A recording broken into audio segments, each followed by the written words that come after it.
I said, what are you talking, man? This is a song by Sundar Popo. I said, who's Sundar Popo? So then I got a lowdown from him about Sundar Popo, about Chutney music. When we look into the term Soca Chutney, it's coined by her.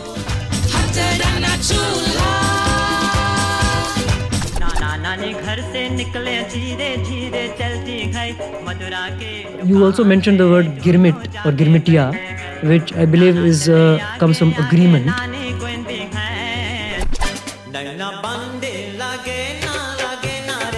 The coming together of these two would create what is Chutney music.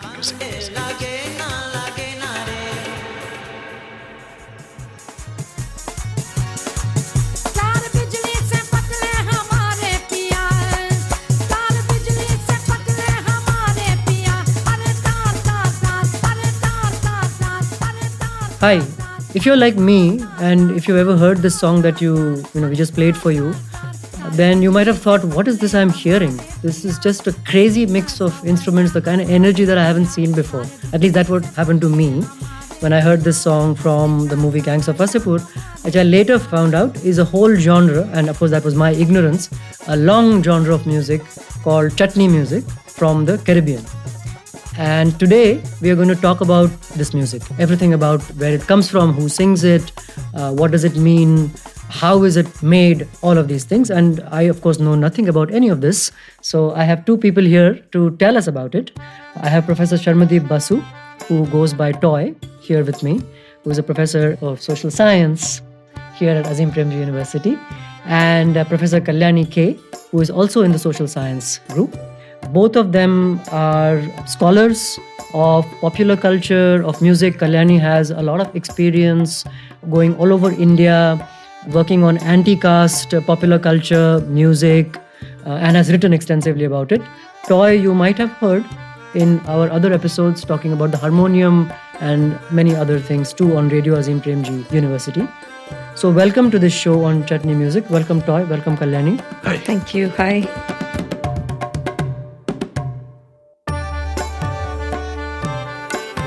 Unboxed, Kaise bani re?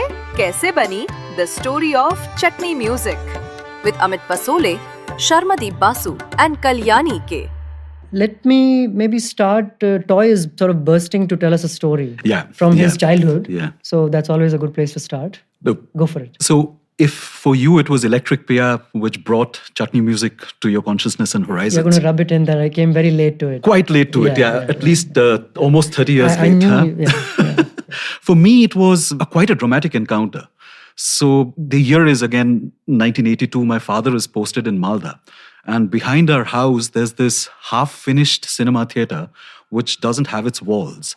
So whenever it screens something, I can hear the soundtrack clearly. And there was this film which I later came to know is called Bhai Dooj in 1982. Had this song called Kaise Bani, Phulouri Bina Chutney Kaise Bani. And the lines were crafted in my mind. I used to hear it at least thrice a day. Cut 20 years forward, the year is 2002. I'm in New York, and New York has this Indo-Caribbean and basically Caribbean neighbourhood called Jamaica, surprised. And we went along with a bunch of friends to eat some Indo-Caribbean food, right? And we entered this restaurant, and lo and behold, Kaise Bani is playing over there. So in order to make small talk, I went up to the guy at the counter and asked him, "Oh, are you a fan of 1980s Bollywood films?" And he said, "What?" So I said, this music that you're playing, it's from a Hindi film from the 1980s, Kaise Bani, and I remember the song from my childhood.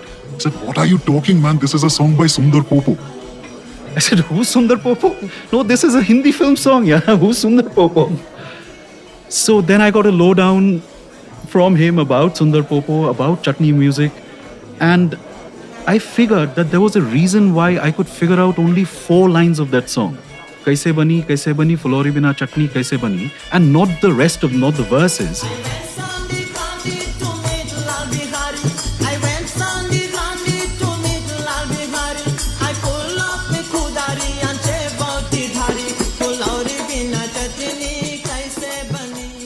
because the verses were in Indo-Caribbean English, the Creole English, and the words did not make any sense to me. So I got the Hindustani part of it, or the Bhojpuri part of it, and did not get the rest of the song. And that kind of started my journey into exploring Chutney music in greater detail.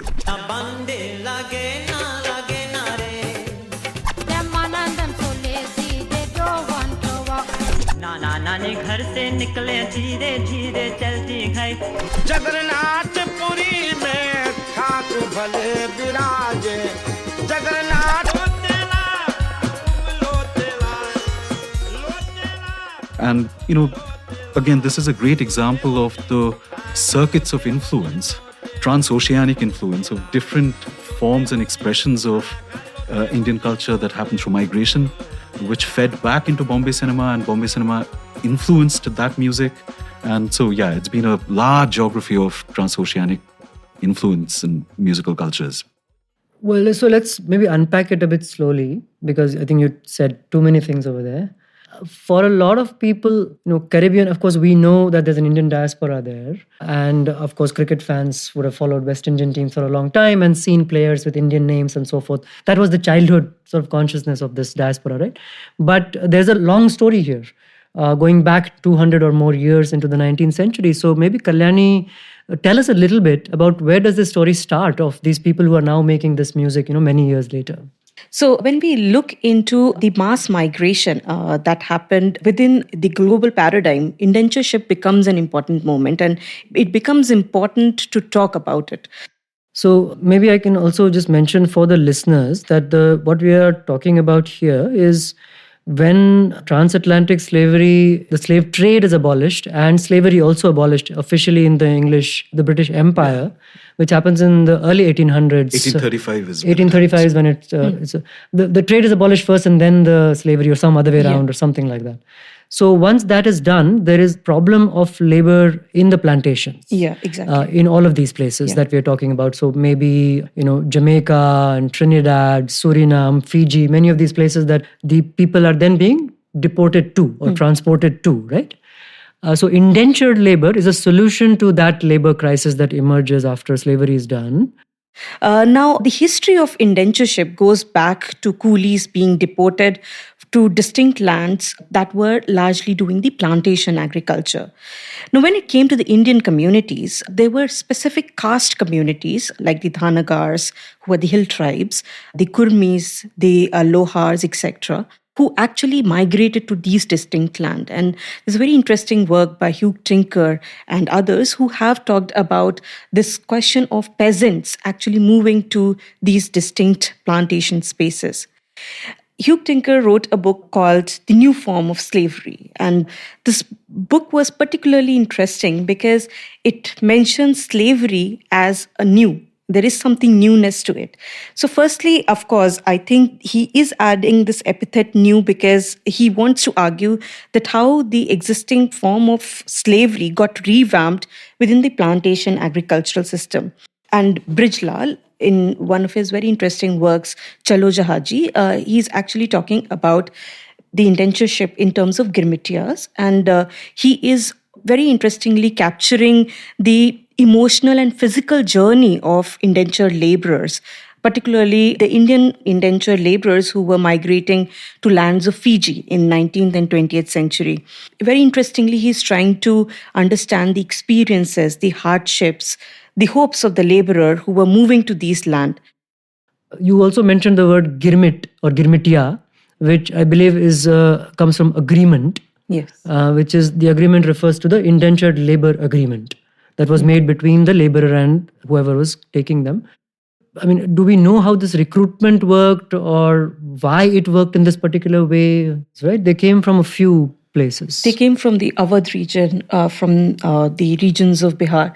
And most of them were from the peasant caste communities. And artisanal castes and peasant castes. So why these areas of India particularly? Because they were looking for better opportunities. When it actually came to the kind of zamindari system that prevailed in India, it was very exploitative. So they actually felt that when they move out of these geographies, they will find a better life. So they were really hopeful. And hence they agreed to this agreement. But it just became a paper fiction because in reality, the kind of experiences that they faced on sea, in ships, that was really hard. Even within the plantation agriculture system, the Kangni system or the Maistri system that they were witness to, it led their life really miserable. So what is actually really fascinating over here is the fact that there were these different kinds of servitude. So Kankani Maitri system, for example, was the terms of contract signed up by laborers who went to Malaysia, to Fiji to a certain extent, and then indenture was yet another form that primarily went to the Caribbeans. And my understanding is that this is a long-term contract, let's say 30 years or something like that. No, actually it was 10 years. Typically it was 10 years. Oh, okay. And then you had the option of extending it for another 5 years, or you would be repatriated back home. You weren't free to stay on in the new place. Lots of people chose to stay back. Some tried to come back and went back. So there's a really interesting history of this movement. But what is fascinating over here is that there was a lot of agrarian distress in the Bengal presidency during the time when this outmigration starts happening. We're talking about the late 1830s to 1840s, 50s. Okay. One of the reasons, and Amitav Ghosh really captures it really well in the Ibis trilogy, right? Because agricultural land was being used now for opium plantation, poppy plantation for opium, right? And that kind of denuded the land to a great extent, and so many of these, marginal farmers suddenly became landless, and of course it maps on very closely to caste and all, and then suddenly this new form of arrangement of indentured servitude or indentured labor appeared on the horizon at the same time, and people started leaving. So let's bring it maybe a little bit further down, and because we want to also get to the point where these communities are then producing all of this music. I'm assuming that post the system ending, there's a society created now which has all of these kinds of different people, including Indians, people of Indian descent living there. Interestingly, to bring it back to music,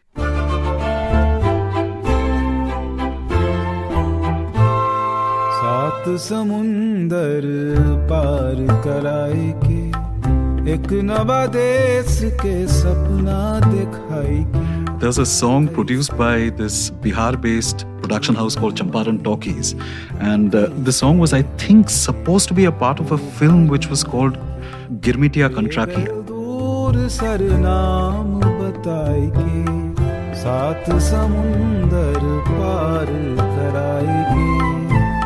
The song was recorded in 2017 and it's called Saat Samundar Par Kariye. And it captures the Jahaji experience. As Kalyani was mentioning, the bonds that developed over these long, sometimes more than a month-long ship journeys under very, very difficult conditions. And what the people's experience was once they landed in these far-off shores, their memories of life back home and the new life that they were faced with and how to make sense of this new life. And so while there's a lot of allusions to life back home, there's also a certain kind of reconciliation that now we have to build our lives here.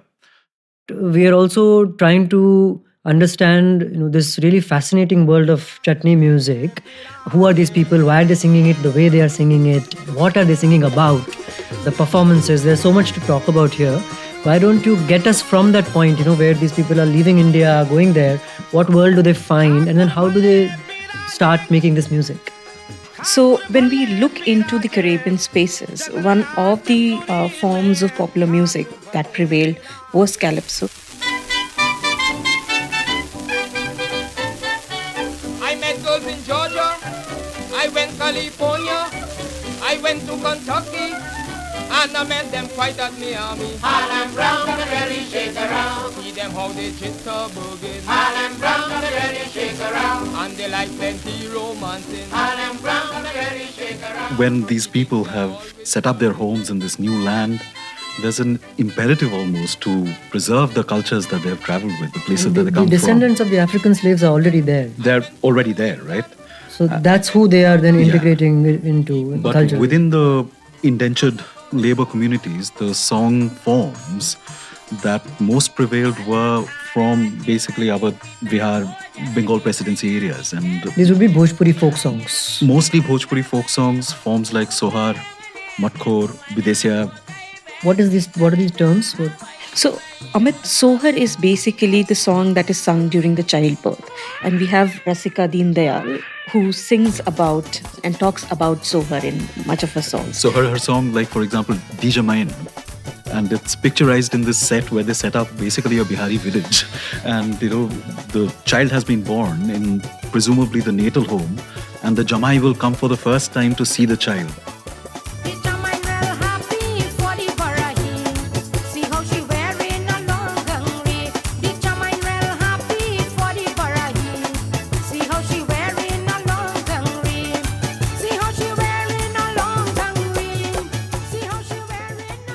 Song is set in that Dijamain, yeah.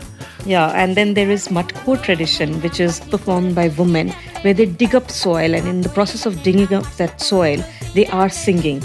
And there is also a lot of, a double meaning of digging the soil.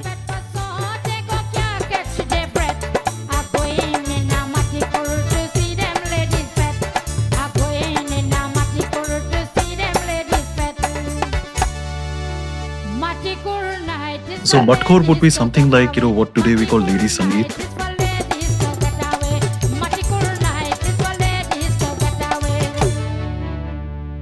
So there's childbirth songs, wedding songs, bride parting songs, and so forth. That's And the Viraha songs as well, Viraha songs of songs, lament and separation. Yeah. right. So, but a while ago you were talking about calypso, right? These are African rhythms.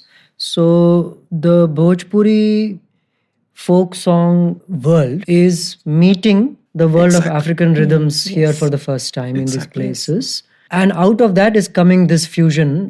We also haven't told people why chutney is called chutney. Although most people would have guessed. Yeah. You're mashing up a whole bunch of stuff and making something new with it. So what is that stuff that is getting mashed together?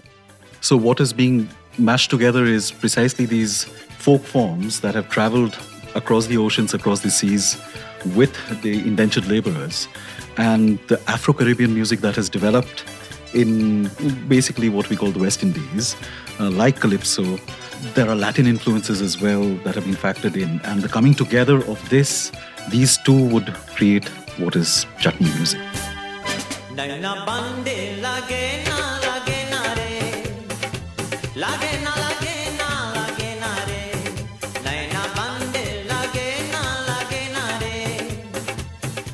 So when we say chutney, what is the first names that we think of? Chutney, the father of chutney music, is the person who wrote the song Kaise, Bani, Phulouri.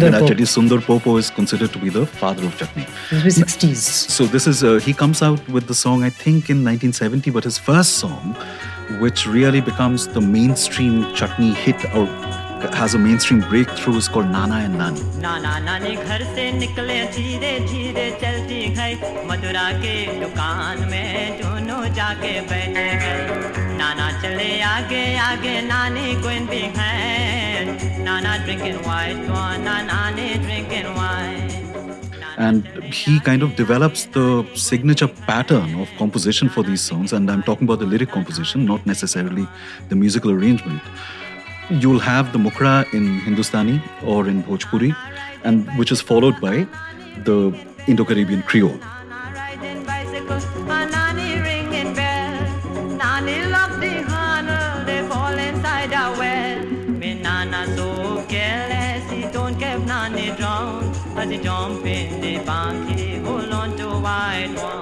Creole.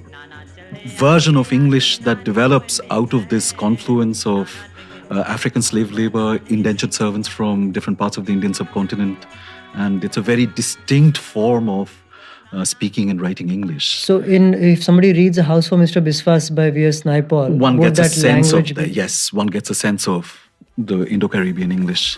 that Or perhaps develops in listen to this. Rasika Dindial's All the Men So Lazy They Don't Want to Work. Which is Yes, one for of my sure, favorite- for sure. Which yeah. really, Yeah.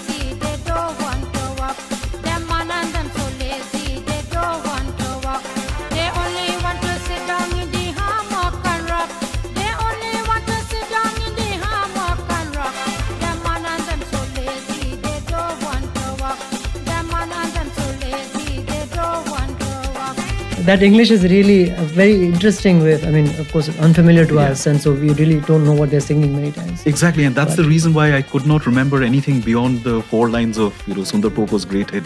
So Ramdev Chaito and all these are all people who are from that same thing. So right? Ramdev Chaito is from Suriname. Okay, Ramdev Chaito is not from Trinidad and Tobago. Does it make it very different musically speaking? It doesn't make so. It's the same stock of people like that we are talking about from the Indian subcontinent, coming from Bihar, Bengal, Eastern UP region. And the reason why Ramdev Chaito is important in the history of Chutney music is also because he comes out with a very popular album called King of Suriname in 1968, 1 year before Sundar Popo. But that is largely devotional music in a slightly up-tempo format. Right?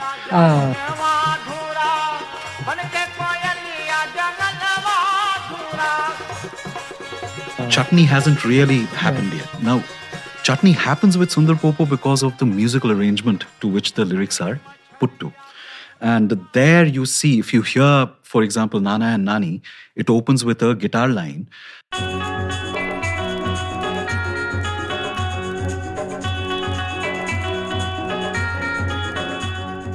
The tone of the guitar is very much like what, say, R.D. Burman is using in Bombay films, right?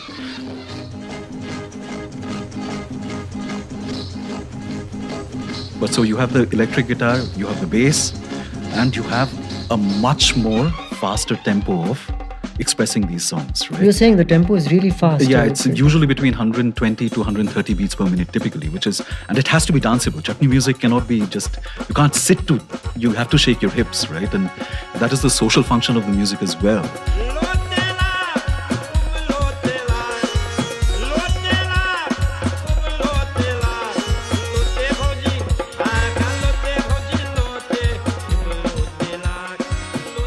Before the late 60s, much of them are basically forms that we mentioned earlier, the Sohar, Matkhor, Viraha, and an assortment of various devotional songs, right?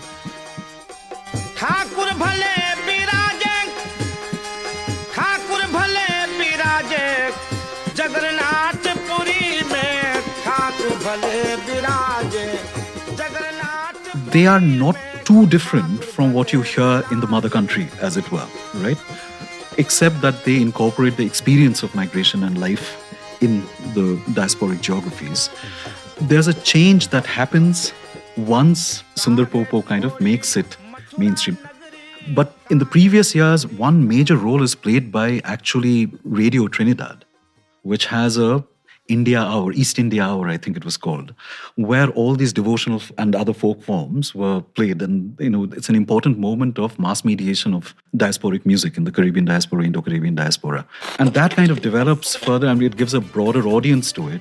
So by the time, 20 years down the line, in the late 60s, the condition is ripe for this confluence of Afro-Caribbean musical idioms to happen with all these folk forms that Indian indentured labor have carried to. There's a shift in the lyric content as well. So gone are, either the traditional lyrics of marriage ritual songs or songs of childbirth or songs of devotion and separation, lament, viraha and all that. And you have, suddenly, or if not so sudden, you have in Chutney music, the songs are talking about everyday life. They're talking about romance. They're talking about, again, a lot of sexuality and sexual innuendos, which also shares a kinship with the blues.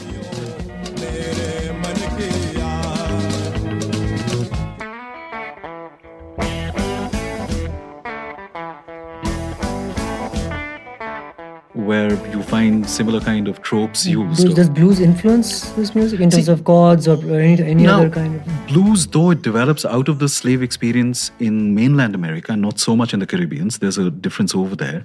But nonetheless, you find across this entire tropological similarity of tropes, where you're using music to talk about your everyday experience of labor. You're using music and musical lyrics, that is, to talk about sexuality in a coded form, right? Not in an open way. You're talking about your own culture, your own home, your family, your friends, otherwise which do not feature so prominently in the traditional forms, now find a prominent place in this new genre, in the case of the Indo-Caribbean diaspora, Chutney. Right? Kalyani? So, because we have talked about chutney, let me move now to Soca chutney.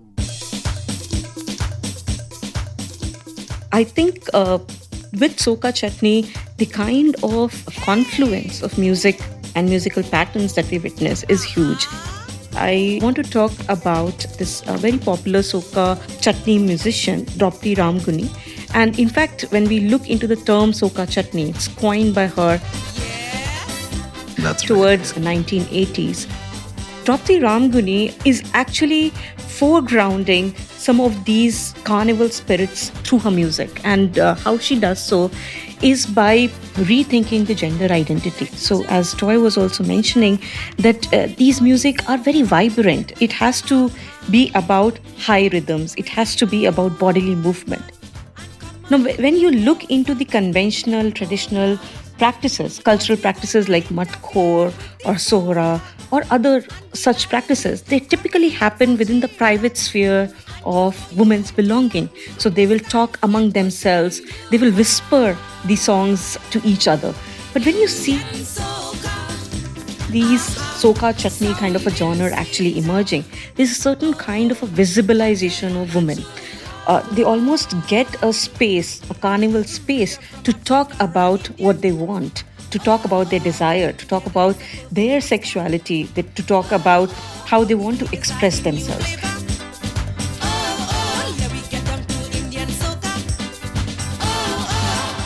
When Drupatee Ramgoonai is singing, she uses a lot of pelvic movement and a lot of bodily movement, and it actually foregrounds her body in a way that a very conventional matkhor or a sorha practice would not have.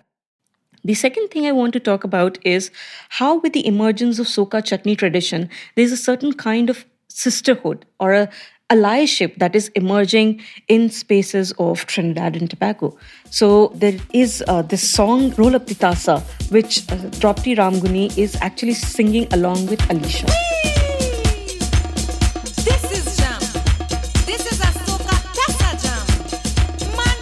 And Alicia is Afro-Caribbean and she is Indo-Trinidadian. So through this song, Roll Up the Tassa, we actually see different gender identity from different geographies coming together on a musical platform.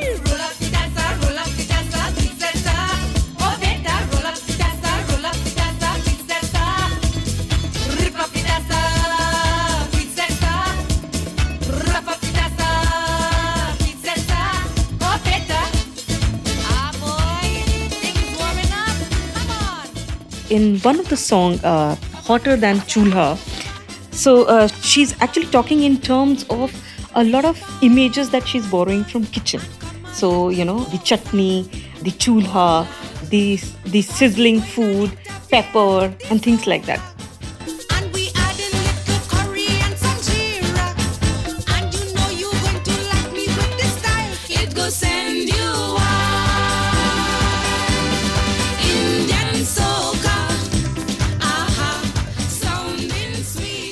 We add some curry and chokha, Indian soca, something sweeter, hotter than a chulha.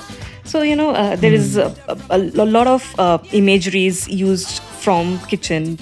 The visuals that you will see of Drupatee Ramgoonai, it is about her, Alicia, and the audience? Is it also women? Audience is mixed. So it is about men, women. But the way she is able to stand up to the audience, you know, shake up her hips, that would have otherwise not been possible within a very conventional chutney, matkhor, sohar kind of a practice.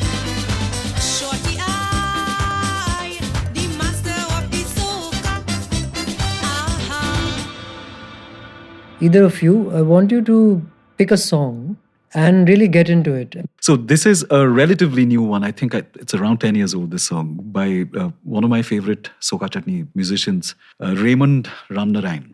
And the song is called Nakating. And there, basically, you see, I mean, it's very heavy. It starts out with calypso, you know, I mean, the percussive element over there is much closer to Afro-Caribbean music than it is to. But now it's in Soca chutney context, it's gotten mixed up. But you will immediately register a difference from, say, devotional song that Ramdev Chaito, for example. the singing. The instrumentation is absolutely different over here. It's much more percussive. It's much more dancey. Then he goes on to sample Deewana Hua Badal, Mohammad Rafi's song from Kashmir Ki Kali. And what is interesting is in the film, the song is set to a Dadra Tal, which is a 3-beat, 3/6. It proceeds in that way. But when it's sampled, it's set to a 4/4. Calypso is typically a 4/4 beat, and it's set to basically a Calypso 4/4. And 4/4 Calypso beat is very close to the Kaharva. Kaharva Tal in Hindustani. So a lot of chutney music, Soca chutney music that you will hear is the rhythmic structure or the rhythmic pattern is a confluence or a mix of Calypso, which is a 4/4, as well as Kaharva, which is also, most instances, it's a 4/4 Tal.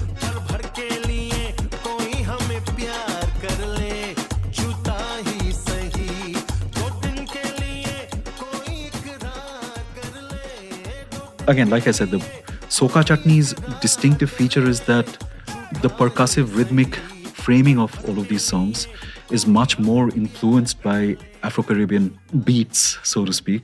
So who composes these songs? Are these artists composing them themselves? Most of the times.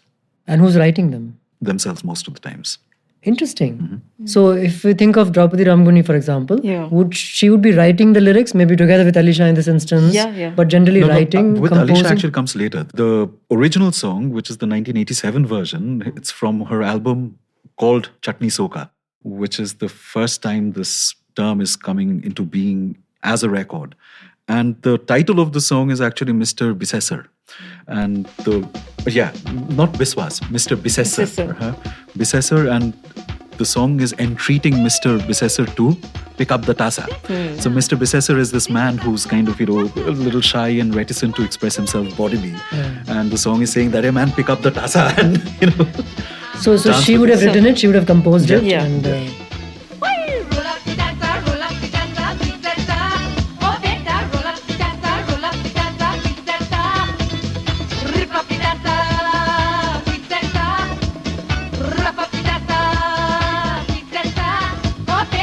Tassa becomes the drum, but also a different version than a dhol. So you don't play it, the dholak is typically both sides. so when we say dhol tashe, that is the The tassa. tassa. Yeah, exactly. That's the tassa. That's the tassa. So basically, it is about such high energy. It is about such high beats that that she wants to jam in, jam in with the tassa. But do we know anything about the people? What kinds of backgrounds were they coming from?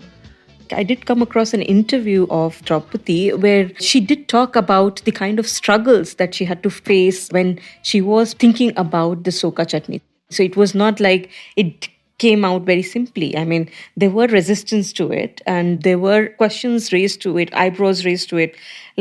This is not how Indian women should be on the stage.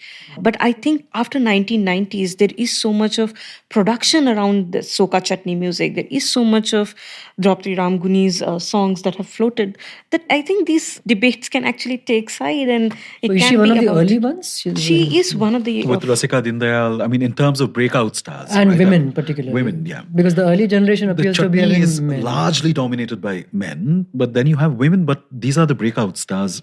Rani D, which is Rasika Dindial, Right. Drupatee Ramgoonai. Right.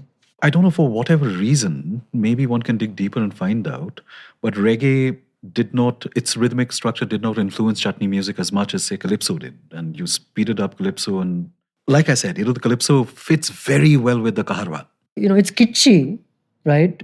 For sure. But you can think of kitsch making basically gentrification of it. Right. And he's saying gentrification Has hasn't not happened because I think of the niche element of it. It hasn't. Chutney never got clued into the world music scene. When world music was coming up in the 60s, it remained a regional form. Which appealed to people of Indian descent in that geography particularly, but it did not make so much of a mark on the recording industry back then.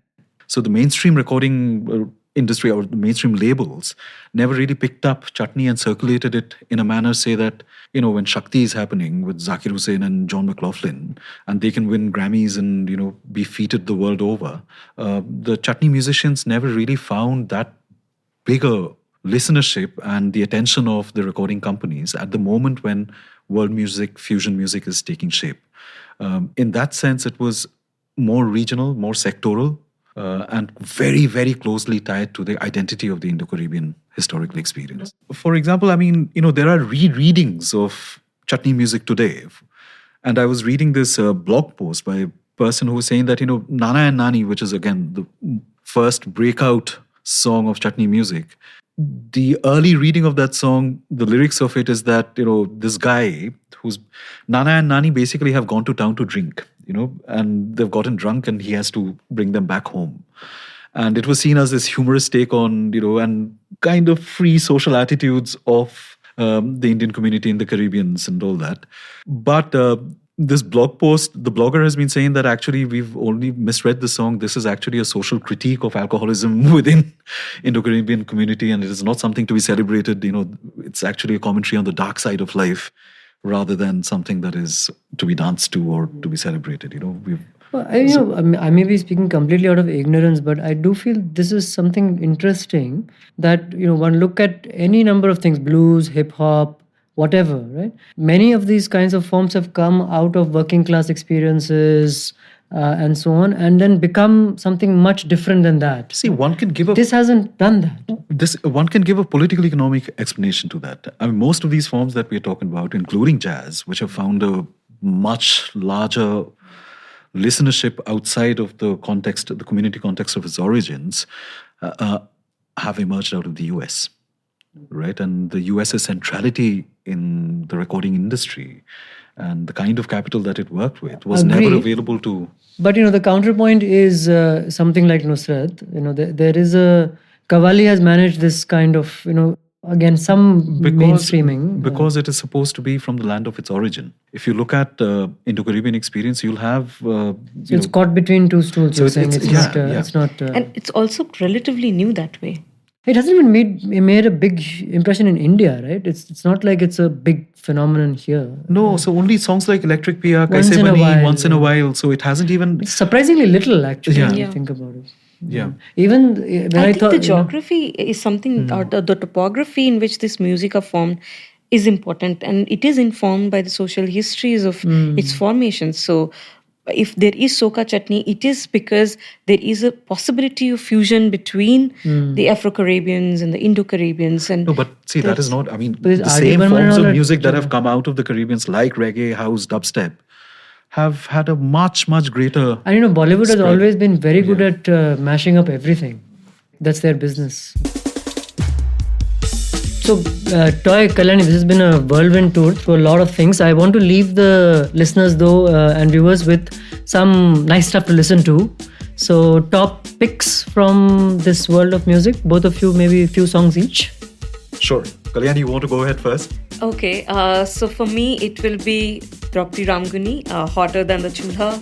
Sounding sweeter, oh, hotter than a chula.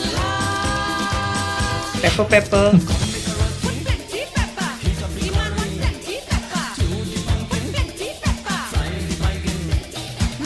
Roll Up de Tassa.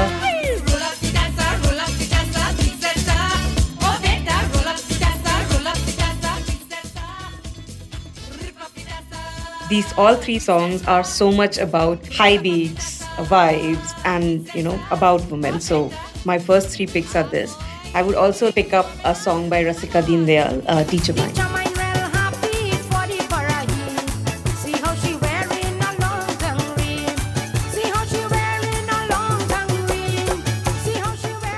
What about you? Mine, it has to be Sundar Popo's Kaise, Bani. Of course.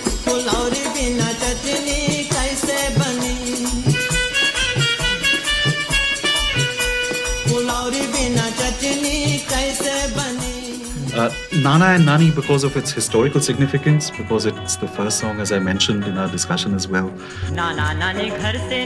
which kind of breaks through and launches Chutney music, as it were.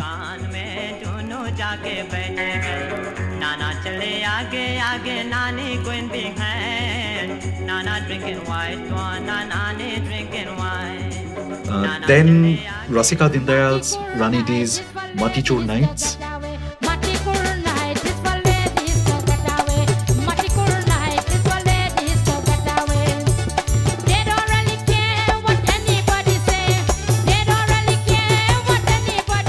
Then I'll say Sonny Man's Lutela.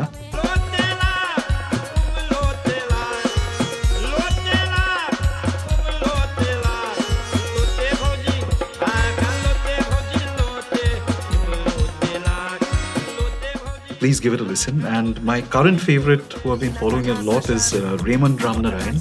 Nakating is the name of the song. The one which has the Divana Hua Badal. That is the one that has Divana Hua Badal. Nice. Well, thank you so much, guys. This was a lot of fun, but way more fun will be had by people when they listen to the music, I think. But thanks for coming on. Thanks for having us over. Thank you, Amit.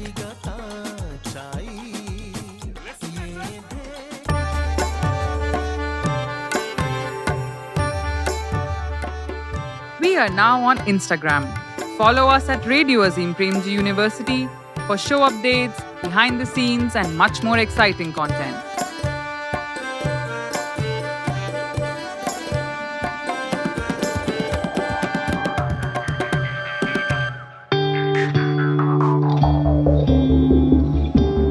You're listening to. आप सुन रहे हैं. You're listening. तुम सुनो था. നിങ്ങൾ കേൾക്കുന്നത്. ನೀವು ಕೇಳ್ತಾ ಇದ್ದೀರಾ.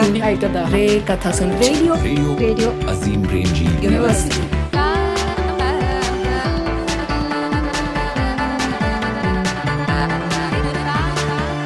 The views and opinions expressed in this program are those of the speakers and do not necessarily reflect the views or positions of any entities they represent. This non-commercial program is for educational purposes only.